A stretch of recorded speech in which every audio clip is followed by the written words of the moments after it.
Good afternoon, everybody. I just wanted to kind of do an update on the John Deere. We have pretty much have all of our parts cleaned through electrolysis. Our push rod, our block that holds, and I have painted some of these parts that holds our push, and this igniter. Tomorrow night, which will be Friday, I got a video coming of putting this igniter together.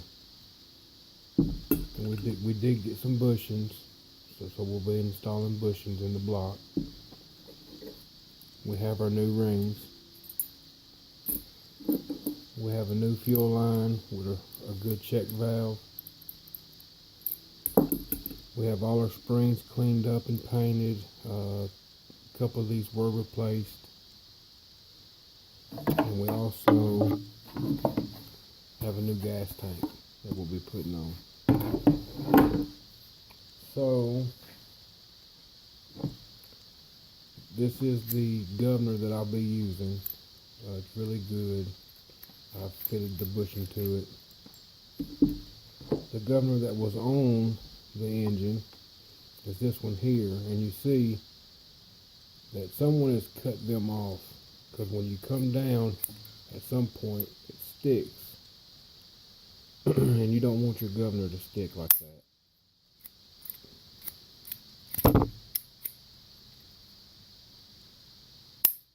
So I'm not going to use this one on this engine. I'm going to use this good one that has the long, well, there's no way it's going to stick. And I did put some new, well, I took this whole thing apart, and well, it's really a good one, really good. So we won't have no problems there. I did clean up all the bolts, just like I always do in electrolysis. So all I have to do now is get the igniter together. This is just another igniter from another project. This is the actual igniter that came off the engine. So